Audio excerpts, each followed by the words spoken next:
Aujourd'hui, nous sommes le jeudi 28 septembre 2023. Je suis le pasteur en formation, responsable national à l'évangélisation, sous la coupole du pasteur Pado Sylvain. Monitrice principale à l'Écodim.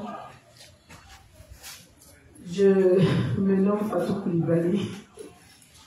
Je suis là encore ce soir pour vous entretenir sur le thème ce qu'il faut faire lorsque nos péchés sont manifestés. Avant de commencer, nous allons nous disposer pour faire la prière. Juste ici, s'il te plaît. Amen. Donc, les justes ensemble, disons merci à Dieu de ce qu'il nous a rendu justes et confions lui le moment. Prions. Seigneur Père éternel, nous venons devant toi te présenter notre foi. Oui, nous étions des êtres pécheurs par nature, héritiers d'Adam et Ève. Nous étions des méchantes personnes, des voleurs, des menteurs, des gens avides d'argent, des gens qui étaient orgueilleux, qui ne voulaient atteindre que par leur propre pensée, leur connaissance, leur philosophie, leur intelligence, qui en fait n'étaient que de la boue. Mais Père éternel, tu nous as tous sauvés en envoyant ton Fils Jésus-Christ, qui a pris tous nos péchés, passés, présents, même ceux que nous n'avons pas encore connus, au baptême fait par Jean-Baptiste au Jourdain.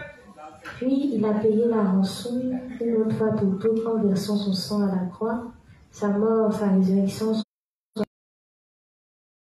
nouveauté de vie, car nous sommes devenus des enfants nés de nouveau d'eau et d'esprit. Nous croyons fermement en ta justice et nous croyons en ta sainte Trinité, car nous avons été scellés du Saint-Esprit, qui nous guide et nous éclaire dans notre vie de foi. Merci à la parole et de la comprendre, chacun selon son niveau de foi. Merci aussi de faire les résumés quand on nous les demande. Au nom de Jésus-Christ, nous avons prié. Amen. Amen. On va essayer de résumer ce qu'on a dit ici, déjà travaillé. Il peut soit rendre son témoignage, soit faire un résumé. Sur ce, le micro est là, il veut se porter volontaire.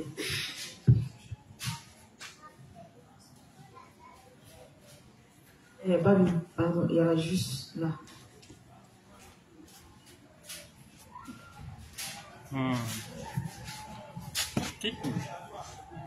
Moi, ça est juste. Moi, c'est la juste qu'il faut. Donc, parce qu'hier, nous avons vu 3 principes. Le premier principe est tiré du livre 62, page 233, paragraphe 2 et 3, à la page 234, paragraphe 1. Dans ce premier principe, le reverend nous demandait de nous poser 2 questions essentielles chaque jour de notre vie de juste. La première question était, aimons-nous vraiment le Seigneur? Autrement dit, avons-nous notre cœur uni à Dieu? Avons-nous notre cœur uni au projet de l'Église? Voulons-nous l'esprit? Vivons-nous en essayant de trouver des stratégies pour gagner le maximum d'âmes? Vivons-nous chaque jour nos vies pour la gloire de Dieu? Ou bien vivons-nous notre vie pour plaire à notre chair? La deuxième question était, accomplissons-le du Seigneur. Que nous soyons dans l'abondance ou dans la disette, nous devons être heureux de servir Dieu. La source de notre joie au quotidien doit être le fait de servir Dieu. Si un juste se sent triste en faisant-le, il doit se confesser car cela ne vient pas de Dieu. Il a été aussi dit que la prière ne doit pas être un devoir mais une nécessité. Nous devons donc sans cesse parler à Dieu. Un juste qui ne parle pas à Dieu finit par s'éloigner de lui.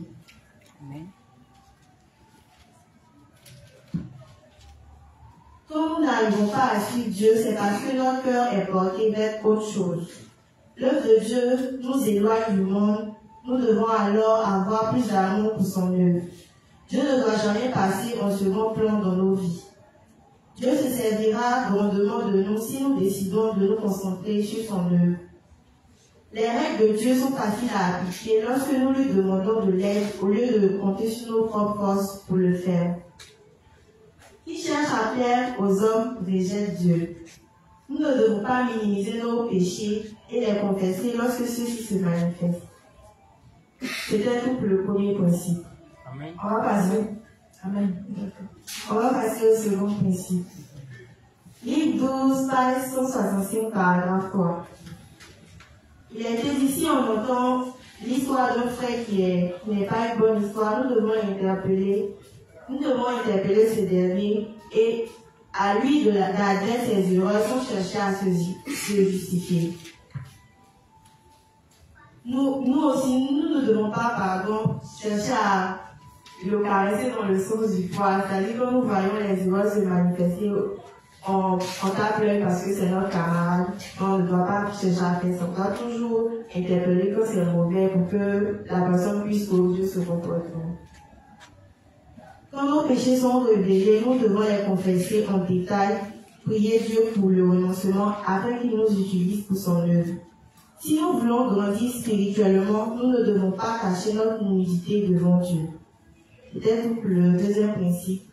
Dans le dernier principe, tiré du livre 32, page 180, paragraphe 3, à la page 181, paragraphe 1.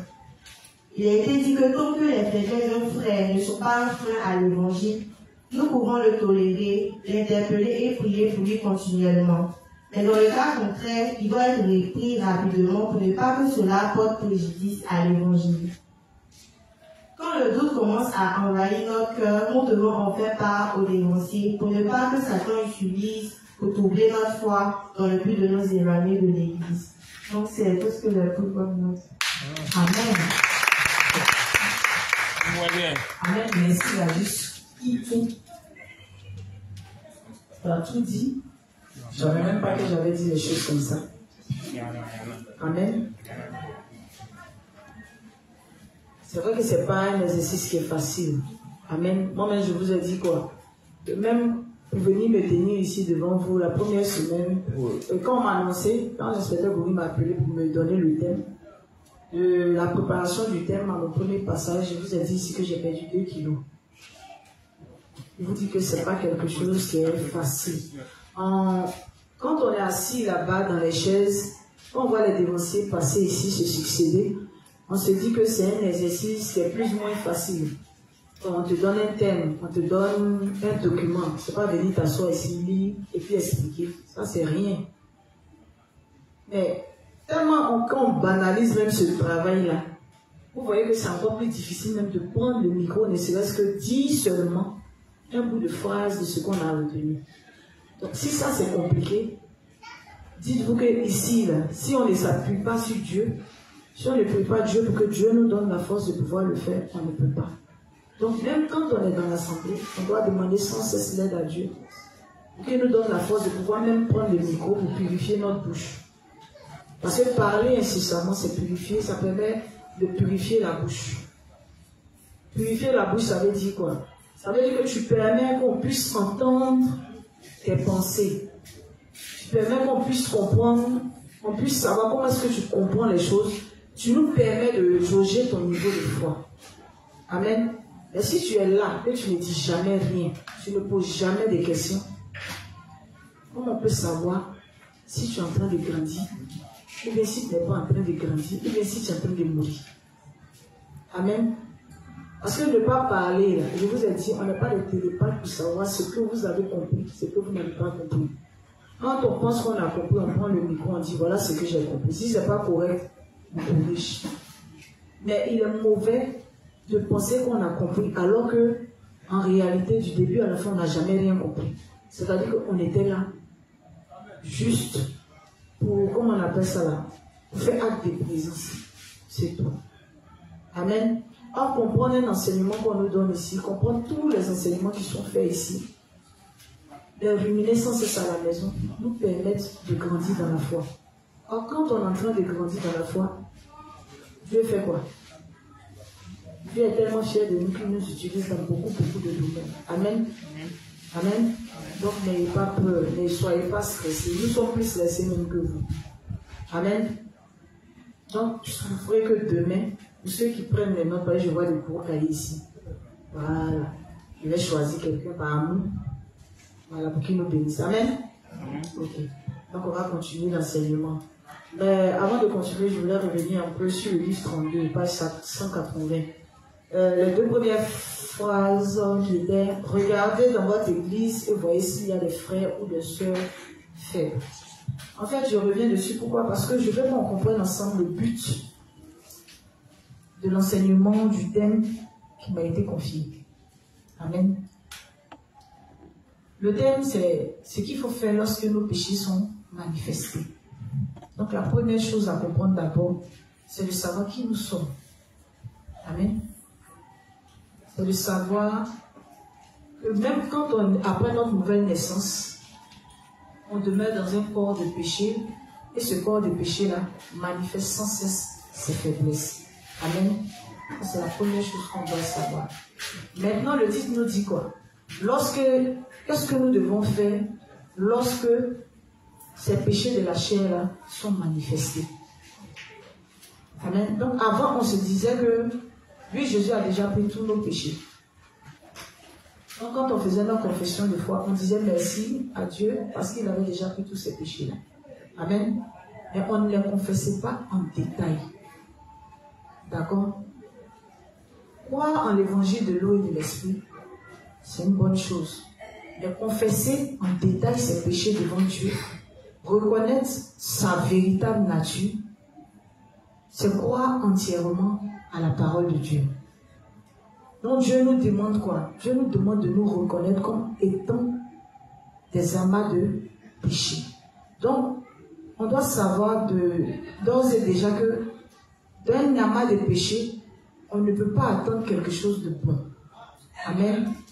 Donc, même quand on vient nous faire un reproche, ou bien même quand quand nos péchés sont manifestés, on ne doit pas les balayer du revers de la main. On ne doit pas se dire, bon, Jésus a déjà emporté, on n'a pas besoin de confesser, Jésus a déjà fait le travail. Parce que pour certains d'entre nous, comme le révérend l'a bien dit hier dans un des thèmes qu'on a survolé, il a dit quoi? Pour certains, ils disent quoi? Ils se remémorent, c'est-à-dire ils se remémorent que Jésus a déjà payé le prix de ses péchés. Puis bref, on ne confesse pas et puis on passe déjà. Or, ne le faisant pas, on ne savait pas que ça créait des ténèbres entre Dieu et nous. Ça nous éloignait progressivement de Dieu. Parce que Satan se servait de ça pour nous culpabiliser. Nous culpabiliser au point qu'à un moment donné ou un autre, on oubliait que nous sommes des amas de péché et qu'au travers de cette chair, on ne doit rien attendre de bon. Donc, à un moment donné ou à un autre, on a commencé à oublier que nous aussi, on commettait des péchés incessamment. Mais Dieu, s'il doit nous utiliser, il a dit la condition pour qu'il nous utilise, c'est que d'abord on reconnaisse qui nous sommes. Et qu'on reconnaisse que de cette chair-là, il va avoir toujours des insuffisances, des limites. Mais ces limites, ces insuffisances, ces péchés-là, on ne doit pas en avoir honte. Mais on doit les confesser devant lui et avoir la foi qu'il a déjà payé le prix, il les a déjà importés lors de son baptême et il a déjà payé le prix de tous ces péchés-là. Amen. Maintenant, quand on confesse devant lui, on doit le faire honnêtement pour lui demander l'aide de pouvoir y renoncer afin de lui être agréable. Amen. Parce que c'est lorsqu'on se réexamine sans cesse au regard de la parole de Dieu, lorsqu'on admet qui on est, qu'on arrive à demander l'aide à Dieu pour renoncer à nos faiblesses afin de que Dieu nous utilise pour faire sa volonté. Amen. Amen. Maintenant, au travers de ce thème-là aussi, Dieu nous amène à comprendre ce que c'est que l'amour entre frères. Amen. Donc, on doit comprendre le fait que nous sommes, comment on appelle ça? Nous devons veiller les uns sur les autres. On doit prendre soin les uns les autres. On doit se pardonner les uns les autres. On doit prier les uns pour les autres. Donc, si c'est un principe que Dieu nous demande d'appliquer à notre vie de tous les jours, on doit se rendre compte que si nos faiblesses doivent être, comment on appelle ça, doivent ternir nos relations avec nos frères et sœurs, on doit rejeter nos faiblesses. Parce que si nos faiblesses doivent être un point, c'est quoi? C'est point d'achoppement, quoi? Une pierre, merci la juste. Si ça doit être une pierre d'achoppement pour nous, dans l'avancement de l'œuvre de Dieu, on doit y renoncer direct. Amen. Donc tu ne peux pas dire dans l'église de Dieu que tu aimes ton frère et puis être en parlant avec ton frère à tel point que on te demande pardon et tu refuses d'accepter. Amen. Donc quand tu es injuste, qui est rancunier, il faut savoir que ça ne vient pas de Dieu. Et tu dois confesser cela pour que Dieu puisse te donner la force d'y renoncer. Amen. Amen. Amen. Donc le but de ces enseignements, c'est de nous amener à prendre soin les uns des autres, de telle sorte que quand on voit notre frère en train de commettre des péchés qui ne le conduisent pas à la mort, on l'interpelle rapidement. Amen. On prie pour lui, on l'interpelle. Et quand on t'interpelle, tu dois comprendre aussi que Dieu dit que tu dois admettre. Parce que ne pas admettre, c'est ne pas croire que nous sommes un amas de péché. Admettre tout ce qu'on nous reproche, admettre notre véritable nature, c'est dire à Dieu qu'on n'a pas honte de lui montrer notre nudité. Amen. Amen. Amen. Donc si on était enclin à ne pas admettre qui on est quand on nous faisait des reproches, à ne pas se retrouver dans ce qu'on nous reprochait, on doit rectifier ça, on doit confesser ça à Dieu. Amen. Amen. Amen. C'est une pierre d'achoppement de se dire qu'on ne se voit pas d'un tel ou un tel péché. C'est archi faux. Si on est un amas de péchés, on doit se retrouver dans tous les péchés. Même si les... Amen. Parce que dire que non, moi je suis un peu bon, c'est rejeter d'une part la parole de Dieu. Dieu dit il n'y a rien de bon en l'homme. On doit l'accepter déjà pour commencer. D'entrée de jeu, on doit accepter ça. Amen. De telle sorte que quand on tombe, on apprécie encore plus la grâce de Dieu. On confesse cela à Dieu de la plus simple manière et puis on apprécie encore plus sa grâce. Amen. Or, se catégoriser dans certains péchés et ne pas se catégoriser dans d'autres, c'est admettre à moitié la parole de Dieu. Or, Dieu dit, si tu n'es ni chaud, ni froid, moi je te rejette. Il n'y a pas de demi-mesure avec Dieu. Soit c'est ça, soit c'est pas ça. Amen. Amen. Donc Dieu nous demande de regarder dans l'église et de voir s'il y a des frères et sœurs qui sont faibles. Mais on regarde dans l'église pour voir s'il y a des frères et sœurs qui sont faibles. Pourquoi? Pour leur apporter notre assistance, pour prier pour eux, pour les amener, les aider à grandir aussi avec nous. Amen. Donc c'est veiller les uns sur les autres. Donc, étant donné de nouveau, on doit avoir comment on appelle ce sentiment en nous de veiller les uns sur les autres, de se protéger les uns les autres. Parce qu'en se protégeant, c'est éloigner Satan. Parce que pouvoir relever un frère qui est faible, c'est pouvoir l'amener à grandir dans la foi. Et donc, s'il grandit dans la foi, il arrive à chasser Satan. Donc, Satan n'a pas d'ouverture pour pouvoir entrer dans l'église. On nous dit quoi encore?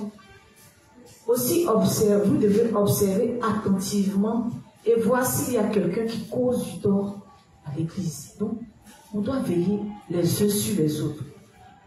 On doit voir si celui-là, si un frère est en train de faire des choses qui sont contraires à la parole de Dieu, on doit l'interpeller rapidement. Amen. On doit l'interpeller, on doit l'avertir. On dit qu'on tolère. Lorsque ça n'a pas d'impact, ça n'empêche pas l'évangile d'être propagé. Donc, tant qu'il n'atteint pas la foi des autres, on tolère, on prie pour lui, on l'interpelle, on l'exhorte. Mais quand il n'écoute pas et que ça devient frein à la croissance des saints, à l'avancement de l'évangile, là, on prend des mesures drastiques. Amen. Amen. Donc, je voulais revenir un peu dessus. Parce que hier, j'ai survolé, mais je ne suis pas entrée en détail. Amen. Donc aujourd'hui, je suis allée m'abreuver auprès des pères puis ils m'ont éclairé encore plus. Donc, la lumière qu'ils m'ont donnée, je viens la partager avec vous. Amen. Amen. Donc, c'est une bénédiction. Je reviens encore dessus. C'est en même temps, pour moi, faire cet enseignement-là, c'est un témoignage. Et puis en même temps, c'est exhorter les frères à s'approcher des dévoncés. C'est une manne qu'on a. En fait, il ne faut pas négliger ça. Il ne faudrait pas qu'on néglige les dévoncés. Approchons-nous des dévoncés. Ils ont beaucoup de choses à nous apprendre. Si on veut grandir dans la foi, avoir une foi solide, il ne faut pas qu'on s'éloigne des dévoncés. Parce qu'en fait, on sous-estime la bénédiction et puis la grâce que nous, on a ici, en Abidjan, avec tous les dévanciers autour de nous. Ce n'est pas le cas pour nos frères de l'intérieur. Amen. Imaginez qu'un saint qui est né de nouveau, il est responsable d'une zone là-bas. Autour de lui, il n'y a pas de dévanciers. Quand il a un problème, il a des incompréhensions, il n'a pas quelqu'un vers qui se tourner rapidement. Il est obligé d'attendre, de rentrer en contact. S'il a les moyens, il n'a pas les moyens pour pouvoir payer, acheter des unités, il prie. Et il a les moyens, il appelle les dévanciers. Si eux ils sont loin et puis connaissent la valeur des dévanciers, pourquoi nous qui sommes ici, là, on ne connaît pas la valeur des dévanciers? N'attendons pas qu'ils ne soient plus là. Il faut commencer à apprécier leur valeur. C'est vrai, on dit que le vrai bonheur on l'apprécie que lorsqu'on l'a perdu. Mais pendant qu'ils sont là, sachons apprécier leur présence. Parce que les dévanciers auprès de nous, c'est Dieu auprès de nous. Amen. Amen. C'est comme ça qu'on doit les voir. Ne regardons pas à leur personne. Parce qu'ils sont dans la chair, ils ont des imperfections. Si on veut s'attarder sur les imperfections, on va rater le plus important. Regardons à la nourriture spirituelle qu'ils vont nous donner pour nous permettre d'avoir une foi solide. C'est ce qui va faire qu'on sera toujours collé à eux. Amen. Amen. Donc c'est mon exhortation de ce soir. On reprend l'enseignement. Livre 45, page 208, paragraphe 3. Nécessité d'identifier, reconnaître, d'admettre et confesser nos péchés en détail lorsqu'on est devant Dieu. Livre 45, page 208, paragraphe 3. Nécessité d'identifier, reconnaître, d'admettre et confesser nos péchés en détail lorsqu'on est devant Dieu. Amen. Lecture, s'il te plaît. Que devrions-nous alors faire si nous voulons que nos cœurs n'aient rien à condamner devant Dieu? Nous devons admettre nos péchés en détail et les effacer en réaffirmant la vérité de l'Évangile à chaque moment où nous réalisons nos péchés. Si nous ne confessons pas en détail tous les péchés que nous commettons dans nos vies et passons seulement dessus sans en être conscients, à la fin, nous finirons par perdre le Seigneur. Si cela arrive, nous perdrons l'assurance de nos cœurs devant le Seigneur, incapables de le trouver et suivons notre propre voie pour finalement perdre le Seigneur pour toujours. Amen. Amen. On va reprendre maintenant en détail. Que devrions-nous alors faire si nous voulons que nos cœurs n'aient rien à condamner devant Dieu? Amen. Donc, le révérend nous dit quoi? Voilà, il va nous donner un moyen, bon, si je peux appeler ça c'est astuce. Il va nous donner un enseignement pour nous permettre de comprendre comment est-ce que, il a dit que devrons-nous alors faire si nous voulons que nos cœurs n'aient rien à condamner devant Dieu. Donc, si on veut être blanc comme neige devant Dieu, si on veut ne pas avoir de problème dans notre communion avec Dieu, il dit voilà ce que nous devons faire. Donc, à la question, voilà sa réponse. Nous devons admettre nos péchés en détail et les effacer en réaffirmant la vérité de l'Évangile à chaque moment où nous réalisons nos péchés. Amen. Donc, il dit la première chose, on doit faire quoi? On doit admettre nos péchés en détail. D'abord, c'est la première chose à faire.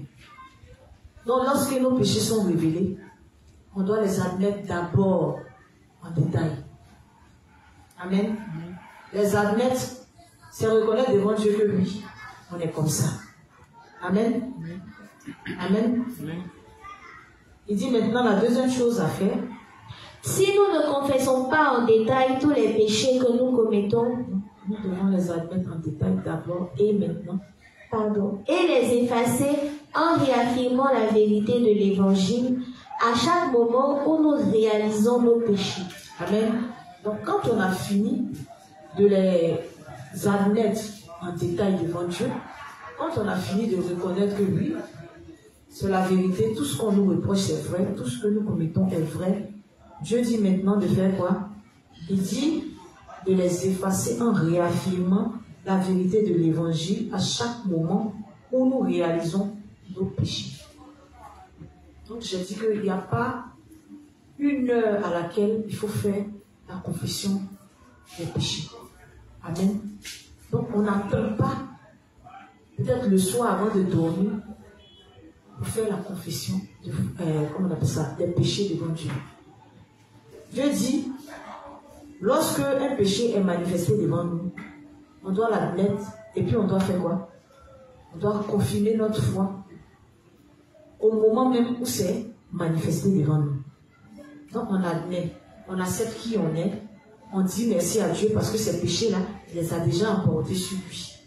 Et on lui dit merci de ce qui nous donne la force d'y renoncer. Amen. Donc, si ça, il s'est révélé que nos péchés ont été manifestés, peut-être lorsqu'on allait prêcher l'évangile, on a eu peut-être à s'emporter vis-à-vis des lames qui étaient en face de nous.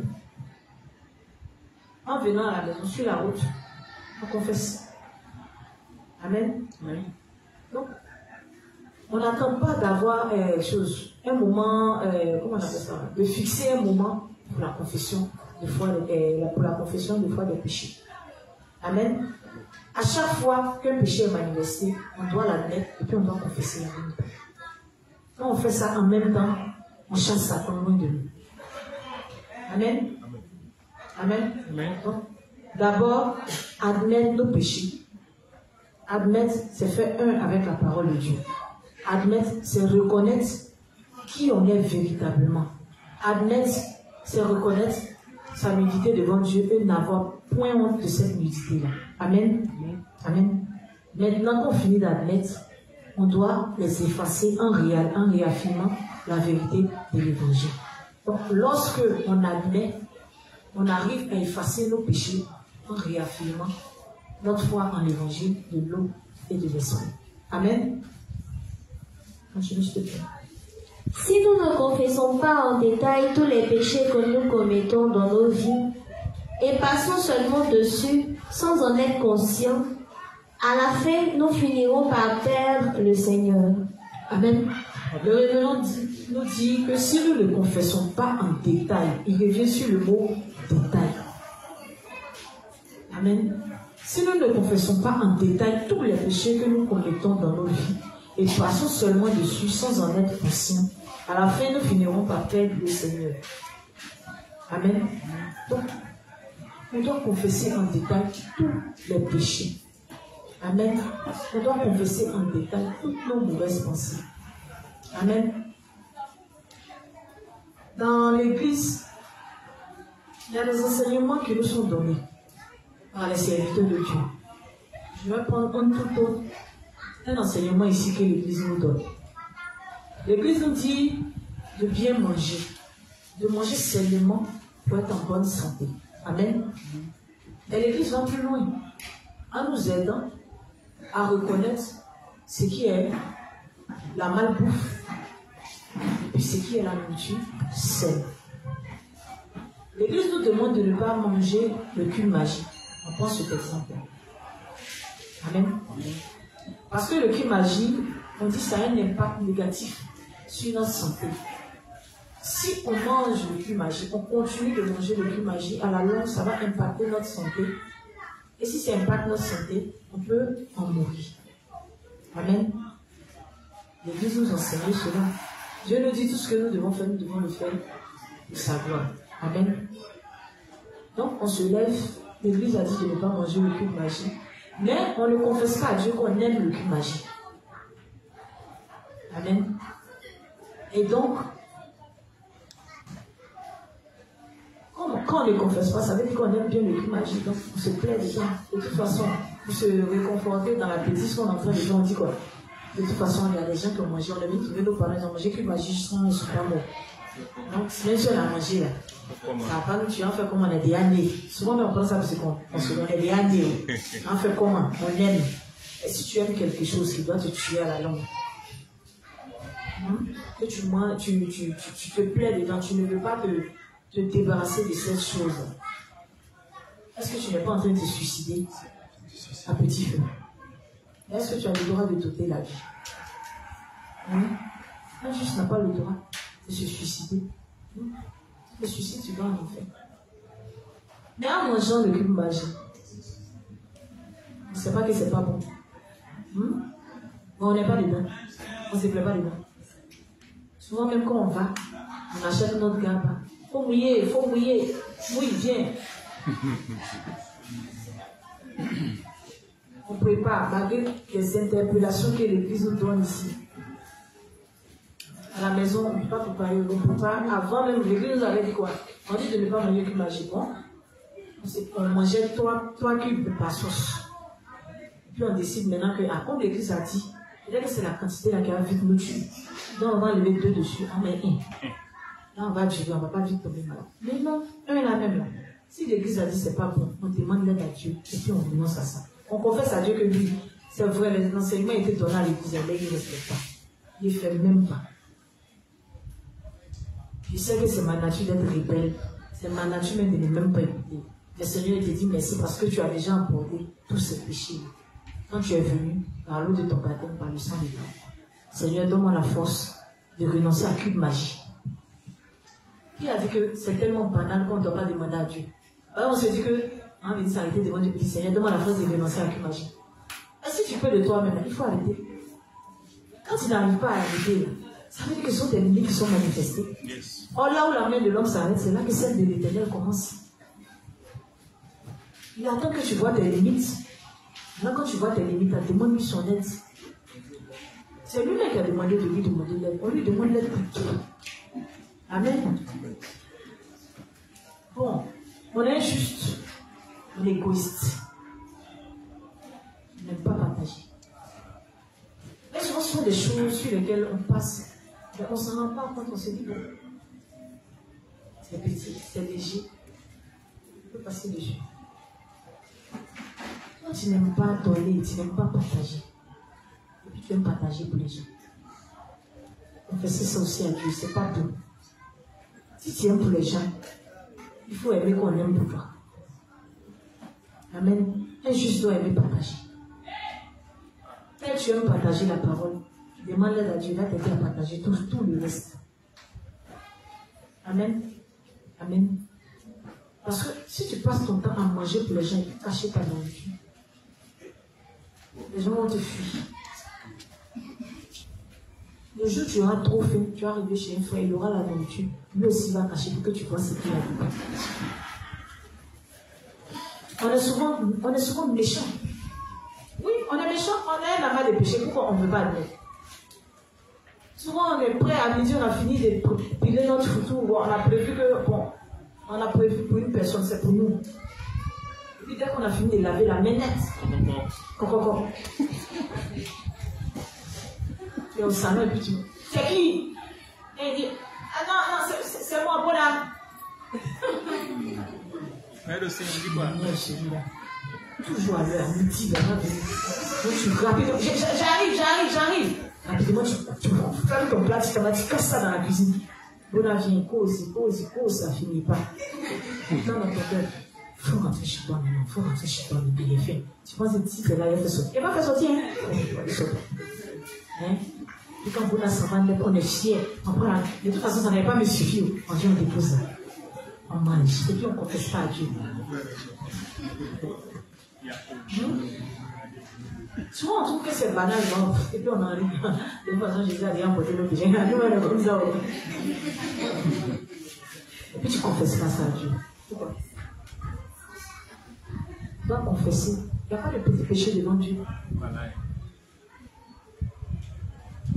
Amen. Il n'y a pas de petit péché devant Dieu. Il ne faut pas qu'on néglige un péché et puis ça, c'est une grenouille.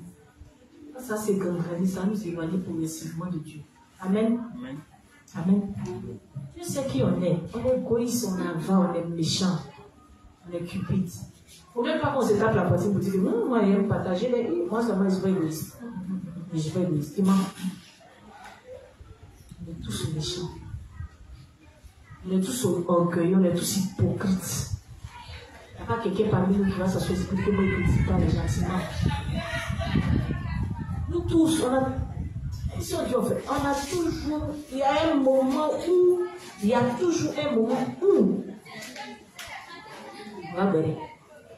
on va critiquer. Nous tous, on est comme ça. Donc, dans ce de jeu, on doit admettre qui on est. Une fois qu'on a accepté ça, on a compris ça, le reste, ça va passer comme de l'eau sous le pont. Amen. Amen. Donc, nous ne banalisons même pas un péché. N'amoindrissons même pas un quelconque péché, parce que tout péché est péché. Parce que le péché, ce sont les ténèbres. Amen. Lorsqu'on a des attitudes déplaisantes vis-à-vis de nos frères et sœurs, quand je parle d'attitudes déplaisantes, si on a une manière de s'amuser avec un frère qui n'aime pas, qui nous dit qu'il n'aime pas, on doit arrêter. Amen. Amen. On doit arrêter. Parce que s'il l'aimait, il n'allait pas nous dire qu'il n'aime pas. Donc pour ne pas que ça en arrive à autre chose, arrêtons en même temps. Si on est quelqu'un qui aime se moquer, on nous reproche ça. Parce que quand on se moque, généralement on ne confesse pas. Parce qu'en fait, on ne fait pas attention à ça. On se dit que ce n'est pas un péché. Hein? Attachement. C'est ce qu'on appelle bouquet, c'est ce qu'on appelle attachement. Donc on ne confesse pas ça à Dieu. On se plaît dedans. Plus on se plaît d'un péché, plus ça nous éloigne de Dieu. Amen. Donc, apprenons à confesser sans cesse nos péchés devant Dieu en détail. Dès que nos péchés sont manifestés, on doit admettre et puis on doit confesser ça devant Dieu.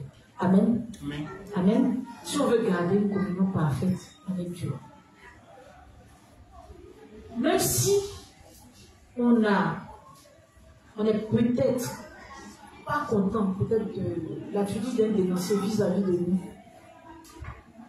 Au lieu de nous mettre dans notre coin, et puis Satan va nous aider à bouder le dénoncé.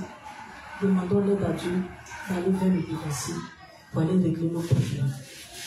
Il y va de la bonne communion entre les frères et les sœurs, entre les serviteurs et les saints. Amen. Amen. Parce qu'avant qu'il ne soit dévancé, c'est notre frère d'abord. Or, si on est fâché avec un dévancé, on ne pourra pas prier pour lui. Amen. Maintenant, il y a une chose qu'on aime souvent faire. La vie de nos dévancés ne nous regarde pas.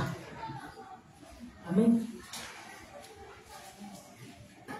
Souvent, on s'en va s'asseoir, on forme des groupes, et puis on parle de la vie de nos dévancés. Mais souvent, quand on est manipulateur, ou bien quand on a un esprit rebelle dans l'église, on a un esprit de rébellion, généralement, ce genre de personnes se servent de ça, de la vie des dévancés, et puis ils vont en parler à qui? Au plus faible dans la foi. Et quand tu vas parler de la vie de ton dévancé, au plus faible dans la foi, tu vas emmener le plus faible à faire quoi vis-à-vis du dévancé? Est-ce que tu veux l'emmener à le porter dans son cœur, ou bien ton but est tout autre? Amen. Amen. On doit ça aussi, on doit le confesser à Dieu. Si on a eu cette habitude de s'asseoir pour critiquer la vie de nos dévancés, pour critiquer leurs faiblesses, pour en parler, et puis devant eux, on fait l'hypocrite. On confesse ça à Dieu. Amen. Amen. Amen. On ne doit pas être enclin à juger nos frères et sœurs. Quand un frère tombe, on doit considérer aussi que c'est nous qui sommes tombés. Parce que c'est peut-être son tour maintenant. Mais si toi tu sais comment tu vas tomber. Donc quand il faut être on doit être enclin à être tolérant. Amen. Parce que quand on comprend la chose comme ça, on comprend l'amour de Dieu. De telle sorte que quand ton frère tombe, tu as mal. Il faut que tu aies mal. Amen. Quand ton frère tombe, que tu en ris, c'est pas bon. Amen. Cette pensée-là ne vient pas de Dieu. Parce que tu ne peux pas dire que tu aimes ton frère et puis quand il tombe, tu applaudis. Amen. Amen. Admettre qui on est. Effacer nos péchés devant Dieu. Amen. En confirmant sans cesse notre foi. Parce que si on n'admet pas, on ne pourra pas confesser. Le but de ce qu'il faut faire lorsque nos péchés sont manifestés, c'est d'admettre. Quand on n'admet pas, on ne peut pas confesser. Or, quand on n'admet pas, ça veut dire qu'on ne croit pas à la parole de Dieu. Amen. Amen. C'est le but de l'enseignement. C'est le but de ce thème.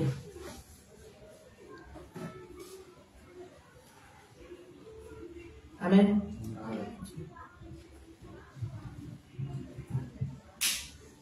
Si nous ne confessons pas en détail tous les péchés que nous commettons dans nos vies et passons seulement dessus sans en être conscients, à la fin, nous finirons par perdre le Seigneur. Si cela arrive, nous perdrons l'assurance de nos cœurs devant le Seigneur, incapables de le trouver et suivant notre propre voie pour finalement perdre le Seigneur pour toujours. Amen. Amen. Donc le révérend est en train de nous dire que si nous n'admettons pas, nous n'acceptons pas notre véritable nature, lorsque nos péchés seront manifestés, on ne va jamais les admettre. On va toujours trouver comment on peut dire ça, des arguments pour nous défendre. On va toujours vouloir se justifier. En le faisant, au final, quand on commence à penser qu'on n'est pas fait, on ne peut plus. C'est-à-dire, peu importe ce qu'on va nous dire, on ne va jamais se retrouver dedans. Non, parce qu'on n'est pas fait, on se dit déjà qu'on n'est pas fait. Donc, on ne peut pas se retrouver dans quelque chose qui n'est pas nous. Amen. Or, c'est archi faux. Ne pas admettre sa nature, c'est quitter progressivement l'Église, parce qu'on va s'éloigner progressivement de Dieu. Parce que si on n'admet pas notre nature, on n'aura pas toujours envie de parler à Dieu. Parce qu'on doit toujours être enclin à parler à Dieu. Parce qu'on est dans la chair et la chair tombe sans cesse. La chair ne tombe pas une fois par semaine. Ou bien une fois par mois. Voilà pourquoi on se réexamine sans cesse. On regarde la parole de Dieu. Les mauvaises pensées, c'est tous les jours qu'on se réveille. On est dedans. Nos faiblesses sont manifestées tous les jours. On va chaque jour contre la parole de Dieu. On influence chaque jour les principes de Dieu. Donc pourquoi on pense qu'on n'a pas besoin de parler à Dieu incessamment? On a toujours besoin de parler à Dieu. Parce que Dieu a dit que lorsque nos péchés sont manifestés, on doit faire quoi? On les confesse en même temps, au quotidien. Il n'y a pas un moment propice. Dès que c'est... On dit dès que. Voilà. Dès que c'est manifesté, dès que tu admets, dès que tu demandes l'aide à Dieu, en confirmant ta foi, de renoncer à ce péché. Amen. C'est en cela, en faisant cela seulement, que Dieu pourra nous utiliser. Parce qu'en le faisant, nous serons en train d'être des justes obéissants à la parole de Dieu. Or, Dieu a dit que l'obéissance vaut mieux que le sacrifice. Dieu travaille plus avec les cœurs obéissants qu'avec les cœurs désobéissants. Amen. Plus tu es désobéissant, plus tu ne vas même pas grandir. Et plus tu es désobéissant, tu vas vite quitter l'église. Amen. Et tu ne vas même pas te sentir à l'aise dans l'église. Amen. Parce que quand l'église sera en train de parler à tous les saints, toi tu ne vas pas te voir parmi les saints auxquels l'église est en train de parler. Amen. Alors que si tu es parfait, tu vas venir chercher quoi à l'église? Parce qu'on est imparfait. On veut apprendre à marcher selon la parole de Dieu, pour lui être agréable. On vient, on est mis à l'église. Amen. Il y a une autre chose aussi qu'on fait, on banalise. Il dit ce matin, j'ai été béni, c'est une bénédiction. On doit s'approcher aux dévanciers. Parce qu'il y a des choses qu'on pensait être banales. Quand tu penses être banal, tu ne prends pas la peine, tu ne vois pas l'importance de confesser. J'ai mon père qui a dit ce matin que en Corée, le révérend a dit dans l'un de ses livres, je ne vais pas citer parce que les pères sont les pères, moi je suis moi. Si en Corée, il y a des réunions de louanges, non, culte de louanges, voilà. Plus souvent, ils font. Nous, chez nous ici, ce sont les enseignements des chantres. Quand tu dis que tu es un chantre, et puis quand la semaine des chantres arrive, tu n'es pas là.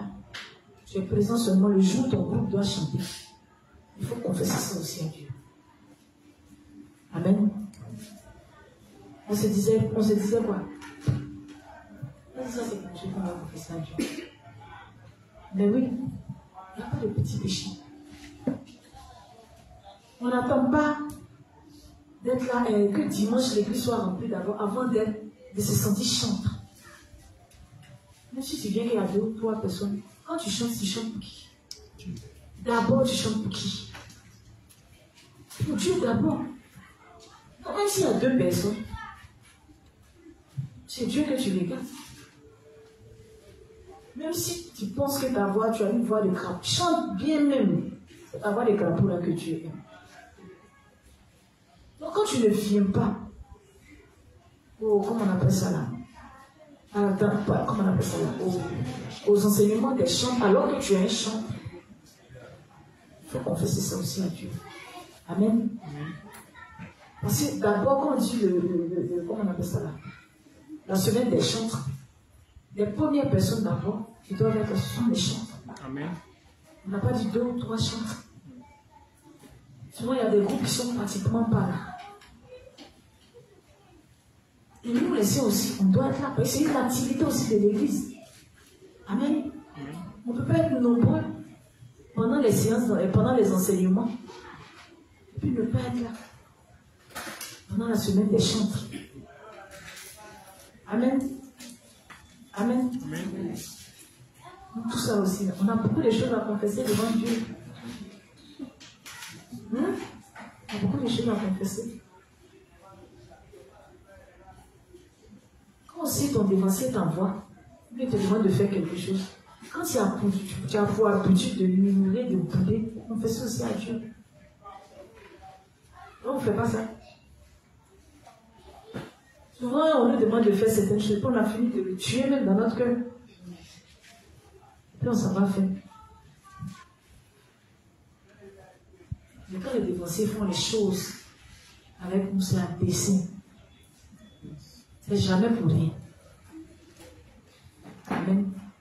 Amen. Je survole certaines choses qu'on néglige, certains péchés qu'on néglige. Mais on doit confesser devant Dieu. Amen. Nous, on se focalise plus sur ce qui pour nous est flagrant. Même quand l'Église te dit de ne pas te mettre, comment on appelle, les adolescents n'ont pas le droit de se mettre en couple. Que étant adolescent, tu vas te mettre en couple. Il faut confesser ça aussi devant Dieu. Amen. Parce que souvent, on fait les choses en dehors de l'église. C'est quand on a fini de s'amouracher jusqu'à... Ça se gâte entre nous là. Et là, l'église vient apprendre.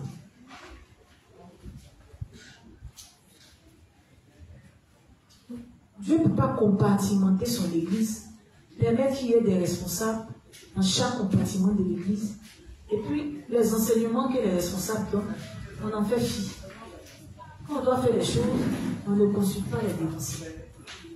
Nous, on ne consulte pas des responsables qui sont affiliés à telle ou telle chose. Quand tu ne consultes pas les responsables en question, c'est Dieu que tu ne consultes pas. Donc, tu vas contre le principe de Dieu aussi. Amen. Amen. Ça aussi, on fait ça à Dieu. Amen. Voilà, on doit confesser à Dieu. On ne doit pas banaliser et puis on va penser qu'on s'est caché de l'église, on a fini de s'amouracher, on s'est laissé là-bas et puis on revient s'asseoir dans l'église comme si de rien n'était. Amen. On doit confesser. Ça va? On se suit, on se comprend au fur et à mesure. Hein?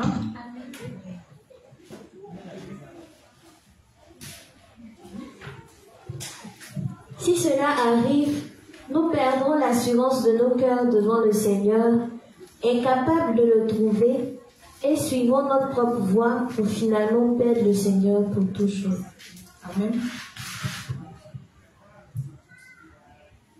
On a fini pour ce premier thème. S'il y a des questions, s'il n'y a pas de questions, qu'il y a un témoignage en rapport, vous pouvez prendre votre témoignage. Mais si vous voulez vous économiser pour demain, si vous avez plus de force, comme demain c'est vendredi. Et je pense que c'est vendredi que je donne la force au sein de parler, de poser les questions, de rendre des témoignages. Amen. Amen. On va passer au prochain principe. Page, toujours le même livre 45, page 205, paragraphe 2, 3. Donc je réponds, page 205, paragraphe 2, 3. Confessez même les petits péchés pour être correct devant Dieu. Je réponds, confessez même les petits péchés pour être correct devant Dieu. Amen. Amen. Cependant, pour ceux qui ont commis beaucoup de graves péchés, quand des petits péchés entrent dans leur vie, ils ne les prennent pas au sérieux, ni ne les admettent sincèrement. Supposons juste, sans présence d'esprit, que le Seigneur les a enlevés aussi. Ils pensent que, puisque le Seigneur a enlevé leurs grands péchés, il doit aussi avoir enlevé les petits péchés comme une évidence. Sans réellement confirmer cela, il reste dans la complaisance. Bien, le Seigneur a enlevé tous nos péchés de toute façon. Ainsi, ils portent leurs péchés partout dans un coin de leur cœur. Et quand ces péchés pèsent trop lourd pour eux, ils considèrent dans leur pensée que le Seigneur les a enlevés aussi. Beaucoup de gens ne prennent pas ce qu'ils considèrent comme de petits péchés au sérieux, pensant en eux-mêmes. Le Seigneur a enlevé même le plus grand péché. Donc, je suis certain qu'il ne regardera pas tellement à mes petits péchés. Puisque la Bible dit aussi, « Voici l'agneau de Dieu qui ôte le péché du monde. » Tout péché est inclus dans ces péchés du monde. Donc, pourquoi devrais-je me soucier de cela dans ma pensée obtuse? Amen.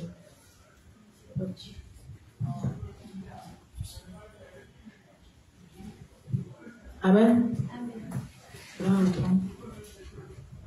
Cependant, pour ceux qui ont commis beaucoup de graves péchés, quand des petits péchés entrent dans leur vie, ils ne les prennent pas au sérieux, ni ne les admettent sincèrement. Supposons juste, sans présence d'esprit, que le Seigneur les a enlevés aussi. Amen. C'est ce que je disais tout à l'heure. Donc, il ne faut pas négliger un péché. On ne se dit pas qu'il y a de graves péchés, puis il y a de petits péchés. Parce que souvent, comme je l'ai dit tout à l'heure, on est enclin à voir ce qui devant nous est considéré comme grave péché. Donc pour ça, là, on va rapidement, on confesse à Dieu. Maintenant, pour ce qu'on banalise, on se dit, bon, de façon subtile, Jésus a déjà envoyé, donc il a envoyé déjà tous nos péchés. Donc ça, là, même, j'ai même pas besoin de m'attarder dessus. Oh, c'est l'erreur à ne pas commettre. Il n'y a pas de petits péchés devant Dieu. C'est nous qui catégorisons les péchés. Sinon, Dieu dit, péché est péché. Amen.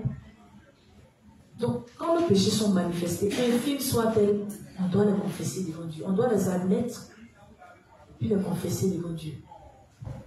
Amen. Donc, ne regarde pas seulement à ce que tu appelles grand péché.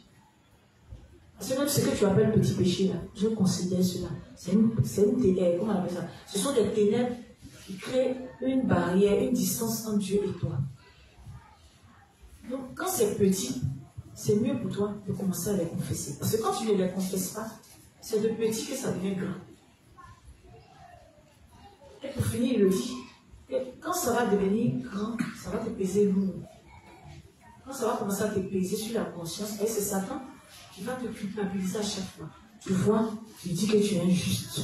Regarde comment tu te comportes. Regarde ce que tu fais. Est-ce que ça c'est bien? Est-ce que ça c'est bon? Est-ce que là, à la fin, ça va faire que tu vas finir par quitter l'église. Amen. Donc il n'y a même pas de petit péché devant Dieu. Tout péché doit être considéré comme un péché. Si on considère tous les péchés qu'on commet comme de graves péchés, on sera enclin même à les confesser vite. On ne doit même pas minimiser, parce que c'est le fait même de minimiser qui fait qu'on dit que c'est petit. Donc pour le moment, on ne va pas soigner, c'est une petite plaie. Avec le temps, ça va passer. Avec le temps, rien ne passe. Si le temps pouvait effacer, Dieu n'allait même pas nous demander de le confesser. Et c'est parce qu'avec le temps, ce péché-là demeure. C'est là. Tu as fait quoi pour le Tu as fait quoi pour le côté? Rien. Or, quand on confesse, celui qui vient nous aider à renoncer à ça, c'est Dieu. Parce que on ne confesse pas quand on se plaît dedans. C'est ce que je dis toujours. Tu vois que quelqu'un ne confesse pas. Quand on lui reproche, comment on appelle ça là? Un de ses traits peut-être de caractère, ou bien si je veux dire, un de ses traits de comportement. Ou bien quand ses péchés sont révélés devant lui, quand tu vois qu'il n'admet pas, c'est parce qu'il se plaît dedans. Il se plaît dedans. Donc s'il se plaît dedans, quand tu lui demandes d'aller confesser, s'il confesse ça, ça veut dire qu'il est en train de dire à Dieu, Seigneur, il faut m'aider à renoncer à ça, alors qu'il se plaît dedans. On ne doit même pas se plaire dans quelque chose qui nous éloigne de Dieu, dans quelque chose qui est opposé à Dieu. Amen. Donc si, étant dans l'église de Dieu, on veut être utilisé par Dieu, ce qui doit être notre idéal, ce qui doit être ce qu'on veut que Dieu fasse avec nous. On ne peut pas naître de nouveau et puis ne pas vouloir que Dieu nous utilise pour faire son œuvre. En fait, penser comme ça, c'est pas faire un avec le projet de Dieu. Parce que nous tous, on doit être pressés pour que Dieu nous utilise. Parce que si tu es juste, que tu ne seras à rien, il y a quelque chose qui ne va pas. Pour la grâce que le Christ nous a faite, on doit être enclin à vouloir faire quoi? À vouloir le servir. Peu importe là où on nous met, du moment où on se sent utile pour Dieu, on doit être heureux. Si on veut que Dieu nous utilise, on doit faire un avec sa parole. Donc s'il nous dit qu'on doit confesser nos péchés en détail, et puis on ne doit pas amoindrir un quelconque péché, on dit Amen. On ne savait pas, maintenant on sait. Et puis on confesse en détail, on admet qui on est. Ce faisant, on est en train de dire à Dieu que on veut que tu nous utilises. Donc, on est en train de faire, comment on appelle ça? On est en train de mettre notre volonté en jeu. Donc, aide-nous à être comme tu veux qu'on soit, ou qu'on soit utile en ta vie. Amen. Donc, le juste ne doit jamais amoindrir un péché. Il ne doit jamais se dire non, ne tape l'œil dessus. Le petit Dieu a déjà emporté. Non. Lui, il sait déjà.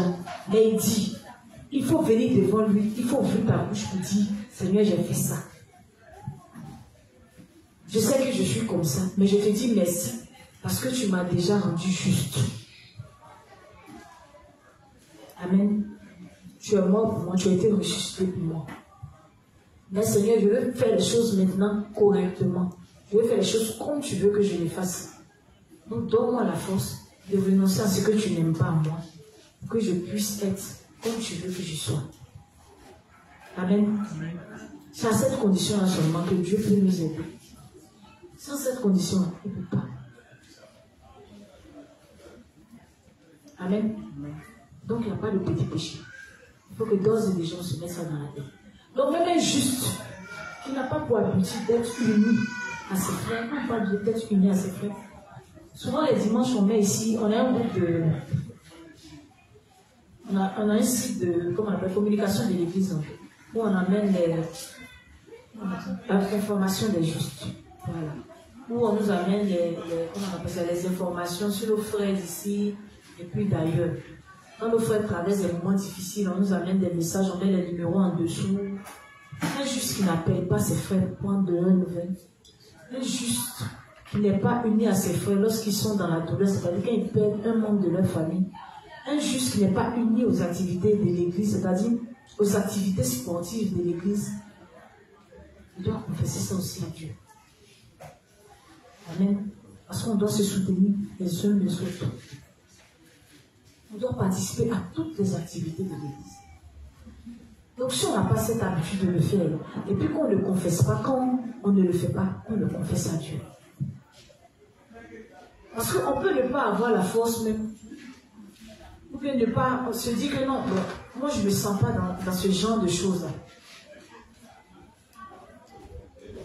Quand tu ne te sens pas, ça ne vient pas de Dieu. Donc demande l'aide à Dieu, il va te donner la force de te sentir dedans. Parce que généralement, les gens qui n'aiment pas se sentir, qui n'aiment pas soutenir leurs frères, aiment qu'on les soutienne en retour. Amen. Ce que tu ne vas pas faire pour ton frère, il ne faut pas t'attendre à ce qu'on le fasse pour toi. Amen. Donc si on n'a pas l'habitude de le faire, on n'aime pas aller dans les veillées funèbres, aller soutenir nos frères dans les veillées funèbres. On n'aime pas appeler nos frères quand ils sont malades pour prendre de leurs nouvelles. Quand ils perdent un parent, on n'aime pas appeler. Peut-être même qu'on n'a jamais fait. On doit confesser ça devant Dieu. Et puis lui demander l'aide de corriger cela. Amen. Amen. Quand on ne voit pas un frère aussi, qui ne vient plus à l'église, qui ne vient plus au rassemblement, on doit chercher à prendre de ses nouvelles. On doit même pouvoir se déplacer. Si on connaît chez lui, aller lui rendre visite. Parce que souvent, à un moment donné ou à un autre, le juste peut être, comment on appelle ça, dans une phase de... Je ne sais pas appeler ça comment. Où il n'a pas la force d'être uni à l'église. Donc souvent, en allant lui rendre visite, en l'exhortant, en le fortifiant, on peut le ramener à finir à l'église. On peut lui donner la force et puis il va revenir à l'église. Mais quand on ne voit pas un frère, bon, ça ne lui vient. On ne demande même pas après lui. On ne s'inquiète pas pour lui. Pourtant, on dit qu'on aime nos frères. Amen.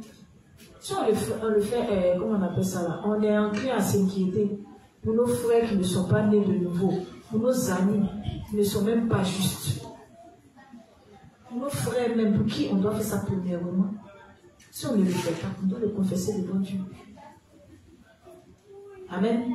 Souvent on a nos frères justes qui peuvent habiter le même quartier que nous, mais on ne va jamais les voir, on ne va jamais se rendre visite. Et quand on se voit à l'église, ah mon frère, comment tu vas?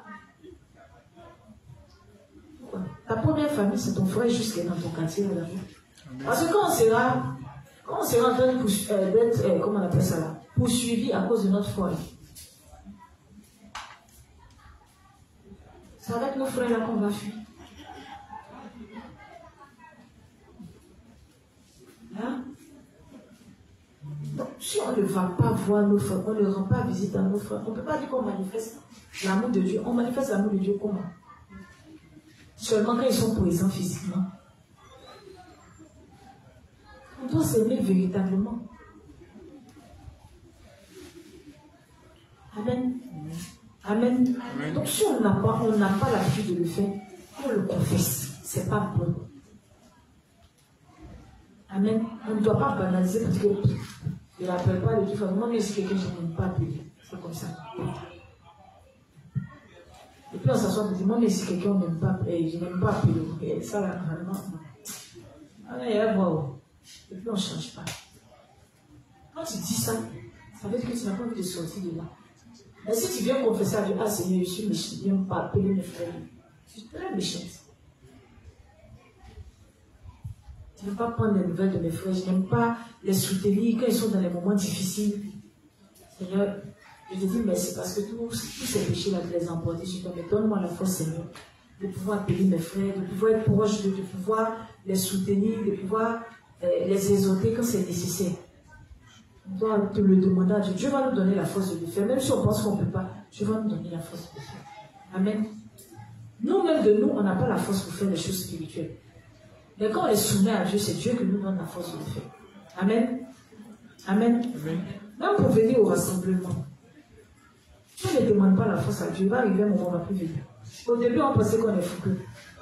Voilà pourquoi quand on est de nouveau, là, au début, là, le zèle fait qu'on lise un livre, on peut finir en un jour. Tellement on a lu rapidement les premiers livres, là, sans demander à Dieu de nous donner la force de lire, on a pensé que ça venait de nous-mêmes.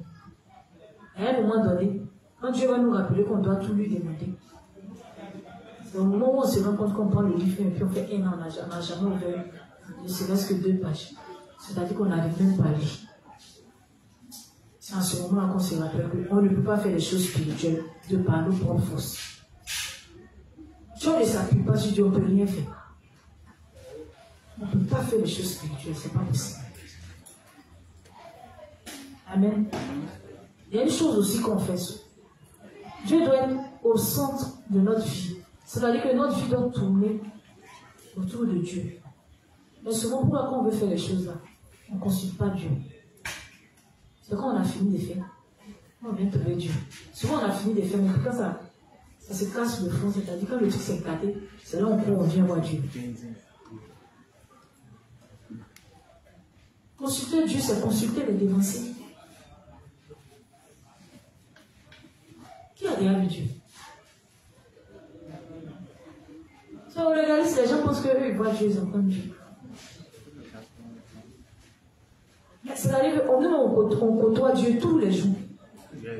Mais sauf qu'on ne considère pas que c'est Dieu qu'on côtoie. Il ne faut pas limiter nos dévancés. Quand tu limites le prédécesseur dans la foi, tu limites Dieu. Tu as un projet, tu as quelque chose que tu veux mettre sur pied. Tu as un problème. La première personne vers qui tu cours, c'est vers toi-même. Par exemple, quand un problème, tu fais face à un problème. Le premier réflexe que nous, les Juifs, on a, c'est lui-même d'abord. Alors que Dieu dit, on doit compter sur lui pour tout. Si on a cette habitude-là, quand on est face à un problème, c'est-à-dire de mettre Dieu d'abord de côté et puis compter sur nous-mêmes, avant de venir voir Dieu maintenant, quand on ne peut plus, on fait ça aussi, c'est pas bon. Dieu dit, on doit compter sur lui pour tout. Même quand on pense qu'on peut, on n'est qu'à demander à Dieu. Amen. Amen. Sinon, on va se rendre compte que, en fait, en réalité même, on ne pouvait jamais. Peu importe le problème, la première chose qu'on ne doit pas faire, c'est quand on panique, on met Dieu en même temps de côté. Amen. Je le dis parce que moi-même, je suis comme ça. Quand je suis face à une situation, en fait, je stresse en même temps. Donc souvent, au lieu de mettre bas la tête, quand on dit mettre bas la tête, c'est-à-dire s'asseoir et puis regarder à Dieu d'abord. Il va courir dans tous les sens. Et quand il finit de me disperser, il vient m'asseoir maintenant. Prier Dieu. Amen. Ça là, on ne doit pas faire. Si on a l'habitude de faire comme ça, on corrige devant Dieu. Tu as un problème, il ne faut pas regarder ta poche d'abord. Tu vas regarder dans ta poche. Ton problème va dépasser ta poche. Dieu va te montrer que c'est celui que tu dois apporter. Tu n'as pas encore fait l'expérience. C'est bon. Au moins, on a averti. Il ne faut pas que. Pour qu'on change nos manières de faire, pour qu'on les corrige au fur et à mesure que la parole est donnée. Amen. Parce que souvent, on se dit, ah non, on a mis quelque chose en cas. Si on dit ça, c'est-à-dire qu'on ne regarde pas Dieu, on a déjà la solution. Mais tu t'amuses. Souvent, c'est ce que tu as demandé. Quand tu viens comme ça, il n'y a plus rien. Ou bien le problème dépasse 10 fois ce que tu as mis de côté. Tu fais quoi maintenant?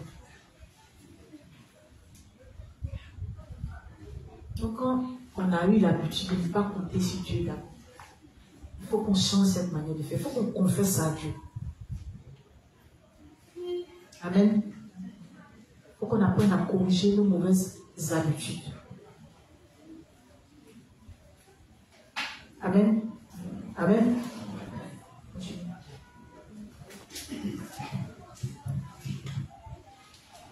Ils pensent que puisque le Seigneur a enlevé leur grand péché, il doit aussi avoir enlevé les petits péchés comme une évidence.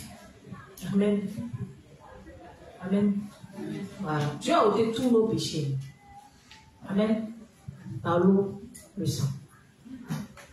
Il nous a scellés du sceau du Saint-Esprit. Amen. On est devenu enfant de Dieu. Mais le même Dieu qui a déjà tout effacé, le même Dieu dit, on n'est pas confessé nos péchés. Pourquoi on s'est dit qu'il a déjà enlevé? Voyez, quand on s'est dit qu'il a déjà enlevé, on ne confesse plus. Ce n'est pas une prière de se dire que Dieu a déjà enlevé. Amen. Ce n'est pas que la prière. Voilà pourquoi d'autres ne sont pas prêts encore à appliquer la nouvelle confession de foi. Ils se plaisent toujours dans l'ancienne confession de foi. Parce que dans l'ancienne confession de foi, là, on ne disait pas c'est chaque jour que je réalise. On ne citait pas là-bas. Donc pour le moment, là, d'autres ne prient pas selon le nouveau modèle selon la nouvelle confession de foi. D'autres ne prient pas. Souvent, ils vont trouver quoi comme argument? C'est trop long. Mais pourquoi ils ont fait comme ci? Pourquoi ils se sont fait en détail? On ne pouvait pas. L'ancienne confession était mieux. Mais quand on grandit, Dieu nous donne la nourriture solide. Quand Dieu veut nous bénir aussi, il nous donne les enseignements qui vont avec. Donc la prière qui va avec, Dieu nous la donne aussi. Maintenant, si tu n'as pas envie de grandir, il faut rester dans l'ancienne confession de foi où tu ne réalisais pas devant Dieu. Amen. Amen. On doit réaliser tous les jours. C'est pour confesser là qu'il y a des problèmes. Mais Dieu dit quand tu confesses, c'est que tu n'as pas honte de ta nudité. Donc il faut confesser. Confesser, c'est confirmer la parole de Dieu. On dit confesse. Admets et puis confesse. Admets, c'est dire à Dieu, oui, Seigneur, vraiment, tu n'es pas un homme pour mentir. Tout ce que tu dis est vrai. Amen. Donc, la nouvelle confession de foi, on doit la chérir. Elle est tellement bienvenue que même si on ne la comprenait pas, et puis on priait malgré ça, c'est déjà bon. Mais maintenant, en détail, on est en train de la comprendre. On est en train de comprendre chaque paramètre de la nouvelle confession de foi. Amen. Parce que d'abord, on confesse qui on était.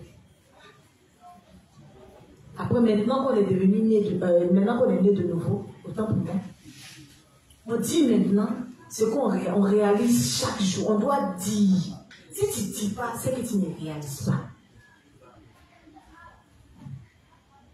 Amen. Or, chaque jour, tu dois pouvoir réaliser quelque chose. Amen. Amen.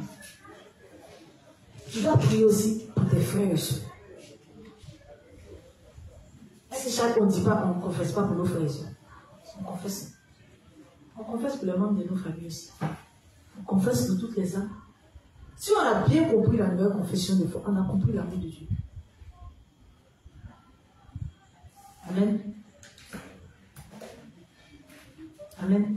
Donc, il ne faut pas que quelqu'un dise que c'est trop compliqué, c'est trop long, donc tu fais ça là, vraiment, souvent même il est fini de faire et puis il dort. Si tu sais que c'est au moment où tu as sommeil que tu viens faire la confession de foi, il faut faire ça enfant, au moment où tu n'as pas encore sommeil. Amen.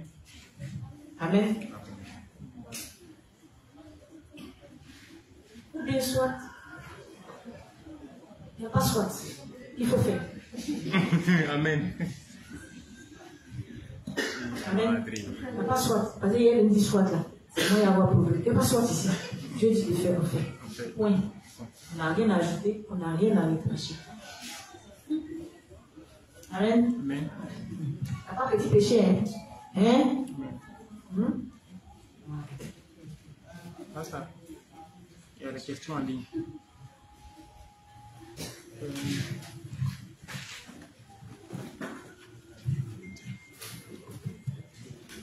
Il y a le juste Frédéric demande la mère, s'il te plaît, ouais, s'il te plaît, il a écrit quoi, putain? La mère, si je me plais dedans, que je confesse, ma confession ne monte pas, alors. Réponds maintenant. Voilà. Maintenant, donc, en fait, si je comprends bien, il veut dire à la mère, s'il fait des choses, s'il a des, comme vous l'avez si bien dit, il y a des petits péchés chez Dieu, ça n'existe pas. Donc, s'il se plaît dedans, et il doit dire ça à Dieu, s'il ne dit pas, sa confession ne monte pas. Oui?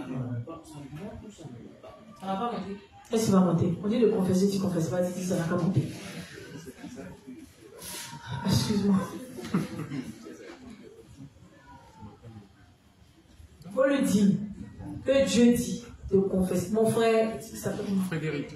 Frédéric, ta question c'est si tu te plais dans un péché que tu ne confesses pas, est-ce que ta confession va monter à Dieu? Mais quelque chose qui n'a pas confessé, ça va monter à Dieu comment? Ça ne peut pas monter à Dieu. Il faut confesser. Il ne faut pas chercher à te plaire dedans. Amen. Quand on se réexamine, c'est pour confesser ce qui n'est pas bon au regard de la parole de Dieu. Amen. Et puis c'est pour quitter dedans. Si on veut que Dieu nous utilise, c'est pour demander l'aide à Dieu de délaisser ça. Parce que si on ne délaisse pas, ça crée un mur entre Dieu et nous.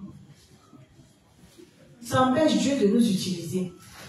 Maintenant, moi, la question que moi je te pose, est-ce que toi, tu n'as pas envie que Dieu t'utilise pour faire son œuvre? Ça, c'est ma question. Quand tu vas donner la réponse, je vais demander, va me donner ta réponse. Amen. Amen. Il y a aussi la juste Blilor qui dit bonsoir la mère. S'il te plaît, je n'ai pas compris lorsque tu as parlé du fait qu'on doit pas aimer quelque chose qui nous éloigne de Dieu et confesser cette chose à Dieu. Oui, et confesser cette chose à Dieu. Pendant qu'on aime cette chose, je veux savoir si c'est lorsqu'on n'aime pas la chose qu'on la confesse ou bien c'est moi j'ai mal compris. Je ne sais même pas si moi j'ai bien compris la question. Mais ce que je peux dire, si quand on demande de se réexaminer sans cesse au regard de la parole de Dieu, c'est-à-dire au regard des enseignements, on se réexamine, on réexamine notre vie de foi. La question est ça? Okay. Donc, lorsque ce qu'on est en train de faire est contraire à la parole de Dieu, même si on se plaît dedans, on doit délaisser. Amen. On doit confesser ça devant Dieu et puis demander l'aide à Dieu de délaisser. Elle m'entend? Parce que je ne sais même pas si j'ai bien compris sa question, parce que je ne sais pas si ça a deux volets. Mais moi, ce que j'ai dit, je dis, si on aime une chose qui nous éloigne de Dieu, on doit confesser cette chose-là, admettre notre nature devant Dieu, confesser cette chose-là, et puis délaisser, demander à Dieu de nous donner la force de délaisser. Parce que si on ne le fait pas, ça va nous éloigner progressivement de Dieu. Parce que ce que Dieu a en horreur, nous on ne peut pas aimer cette chose-là. Amen. Amen. Ce que Dieu a en horreur, nous aussi on doit avoir cette même chose-là en horreur. Amen. Donc si Dieu dit qu'il n'aime pas telle ou telle chose, que nous, on aime ces choses-là, on n'est pas en accord avec la parole de Dieu. Donc ce qu'on doit faire, c'est confesser, et puis demander, admettre, comme on appelle ça là, notre nature, confesser cette chose-là, réaffirmer notre foi, et puis demander l'aide à Dieu pour délaisser cette chose. Amen. Parce que si on demeure dedans, Dieu ne va pas nous utiliser. Au pire, on demeure dedans, on va finir par quitter l'église. Amen. Amen. Donc, elle va me répondre si elle a compris. La question de c'est Makarov. Il demande, est-ce que s'il se plaît dans un péché, qu'il le confesse, est-ce que ça monte? plaît dedans, c'est pas parce qu'il se plaît plus, il se plaît dedans et il confesse. Est-ce que sa confession monte? Sa confession ne va pas monter parce que la confession n'est pas honnête. Il se plaît dedans, il vient faire semblant de confesser à Dieu. Sinon, il n'a pas envie de quitter dedans.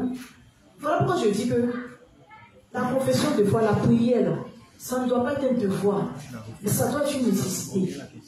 Amen. Ce qu'on se plaît, ce dans quoi on se plaît, là, si ça ne plaît pas à Dieu, on doit comprendre que ce n'est pas bon pour nous de se plaire dedans. Amen.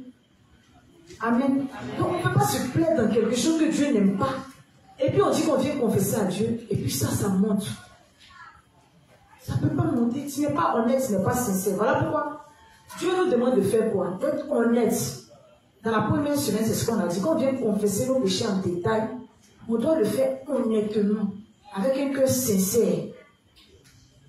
Amen. C'est à cette condition-là que Dieu, regardant notre sincérité, nous aide à sortir de là. Mais si tu viens faire semblant devant Dieu, comme on a dit de confesser, bon, je confesse alors qu'au fond de moi, je n'ai pas envie de te laisser. Mais Dieu ne va pas t'aider parce que tu ne veux pas. Amen. Amen. Amen. Donc, Makarov, si tu te plais dans quelque chose que Dieu n'aime pas, que tu continues dedans, tu vas t'éloigner progressivement de Dieu. Dieu ne va jamais t'utiliser parce que ce dans quoi tu es là, lui, ça ne lui plaît pas. Si ça ne lui plaît pas, il ne peut pas t'utiliser. Donc, si tu te plais dans quelque chose, ne fais pas semblant de venir confesser. Parce que dis que je confesse, mais je me plais dedans, et puis je veux que ma confession monte. C'est insensé. Voilà. Dieu a dit de faire ça d'un cœur sincère, d'être honnête. Amen. Amen. Il y a une autre question? Non. Qui d'autre a une question? Pas en ligne, ici. Avant qu'on ne termine le principe.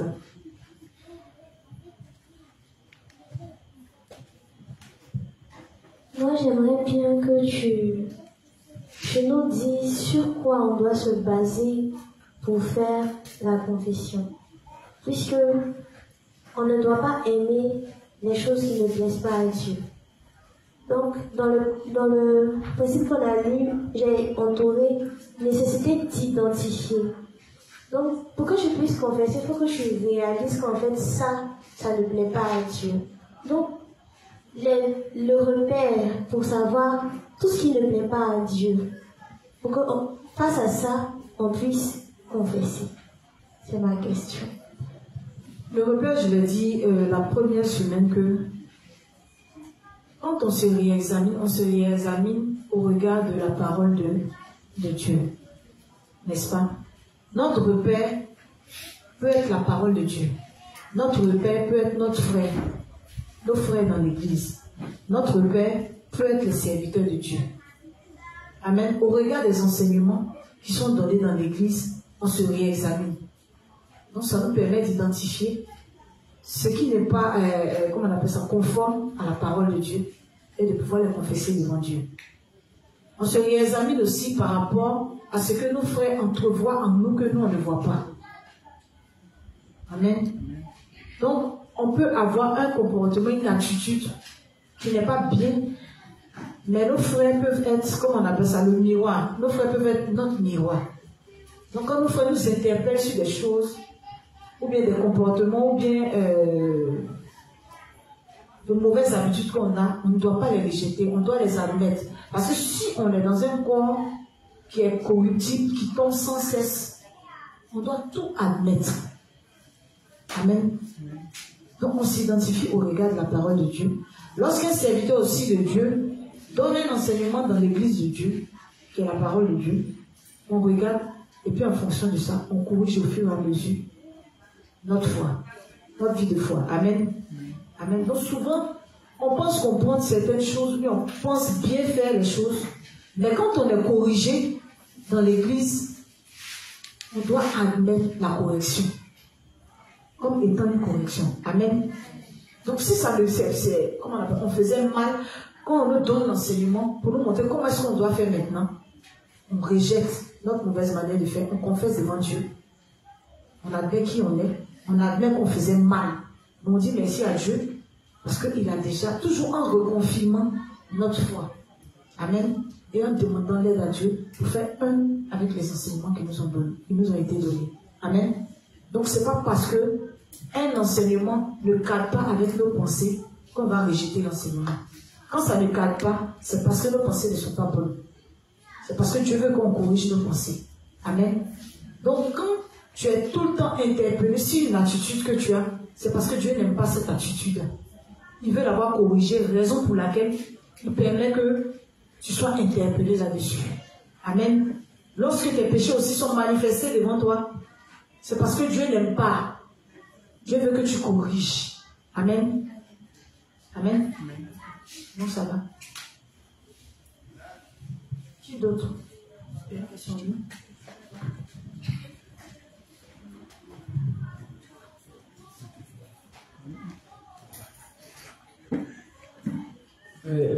Non, la mère, en fait, moi j'ai un problème en fait.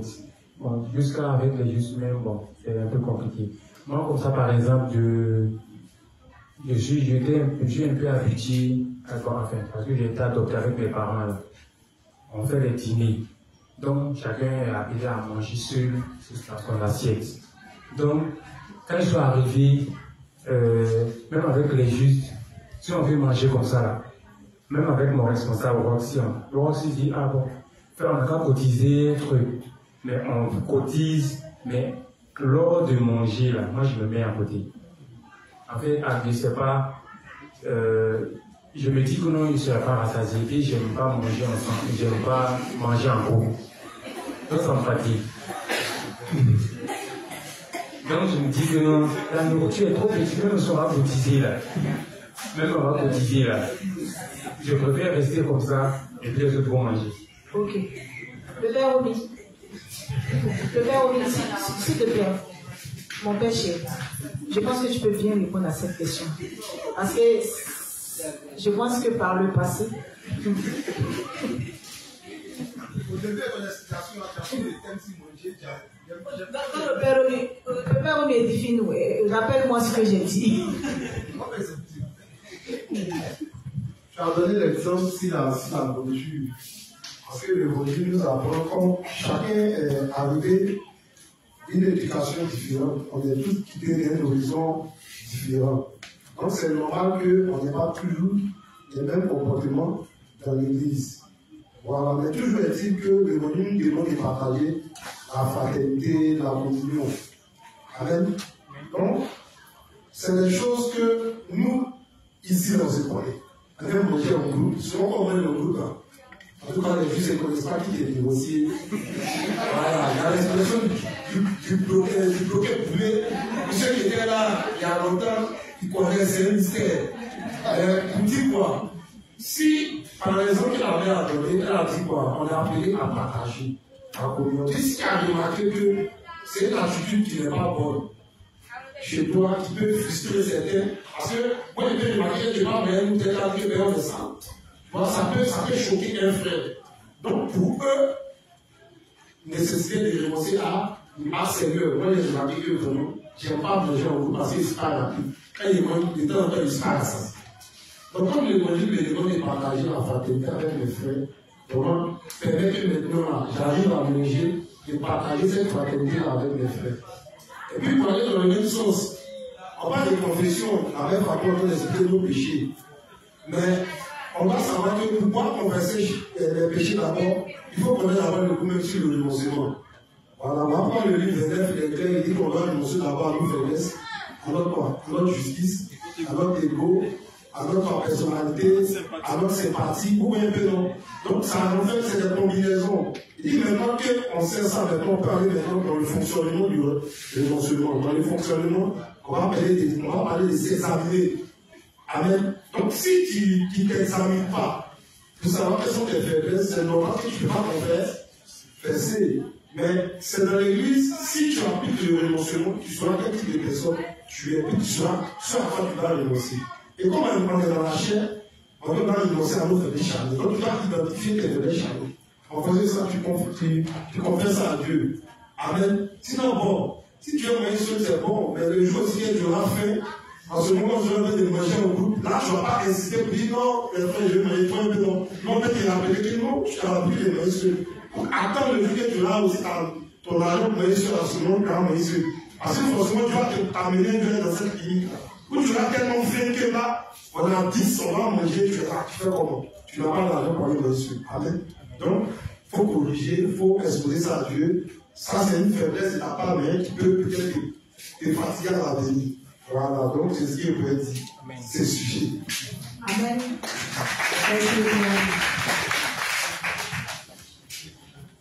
Non, tu as eu ta réponse, non?